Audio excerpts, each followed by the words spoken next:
Hi all, my name is Gulshan Banu, working as an assistant professor, AI and DS department, SNS institutions. So today, I am here to present to you a topic called Requirement Analysis and Specification from Unit 2, Requirement Analysis and Specification concept. So in previous video, we saw what is extreme programming and what are all the concepts that is associated with XP process, what is the need for XP, what are all the problems associated with those XP process, and what is the core principles associated with the XP process, what are the different kinds of feedbacks and improvements that could be associated with the XP process. So now in this video we will be seeing what is requirement analysis and specification. Basically, if you have any kind of problem, you have to get a solution from any other external source, right? So based on those different kinds of external resources and external factors, you have different kinds of requirements. Okay, so basically requirement is nothing but it is actually the user's expectations, like what are all the different kinds of services that could be established, that the customer required from the system, etc.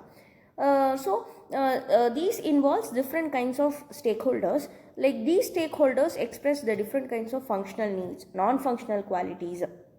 All these processes are inculcated into this process. So functional needs will be like what the system should do, and non-functional requirements will be correlated with the speed, security and usability, all these processes. So initial requirement of any of the process and the analysis part plays a very important role, and also we have to observe what are all the requirements and work aptly based on those processes. So now in this requirement analysis and specification, we have two processes. Okay, first one is the functional requirement, the second one is the non-functional requirement. So requirements, as I told you before, we have to clearly define and we have to document it. Only then you can find a solution, appropriate solution for what the process actually needs. So in this requirement analysis and specification, we have two types of process, that is functional requirement and non-functional requirement. Functional requirement should describe all the required functionalities of the system and the service provided. Okay, now the customer should give the different kinds of statements of service. It always depends on the software that you use. It may be a high level of process and it describes the system process in an efficient way.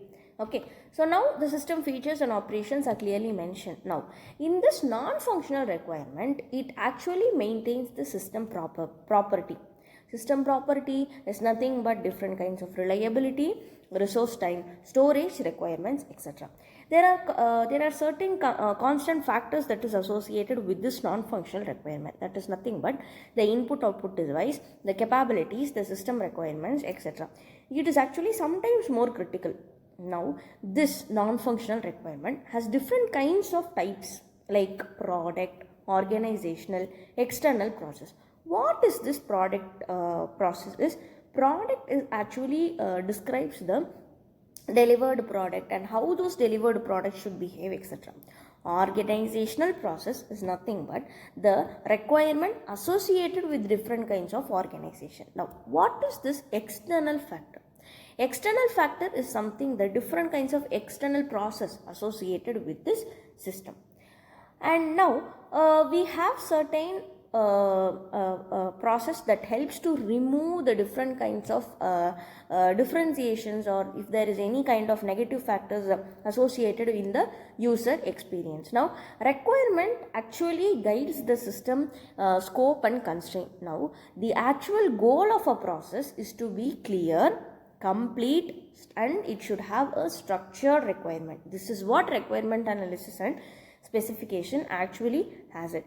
Now in this there are certain metrics to be involved. Those metrics involve the speed, reliability, robustness, portability, and there are certain domain requirements. So based on those domain requirements, the request analysis and specification will be working out in an efficient manner. So these are the basic things that is associated with the requirement analysis and specification process. So in the next video we will continue with the requirement analysis and specification concept. Hope you understood the concepts of what is requirement, what are all the different types of requirements, and what is the types evaluated with the requirement analysis and specification. In the next video, I will be continuing with the same content with some other brief explanation. As of now, thank you. Have a good day.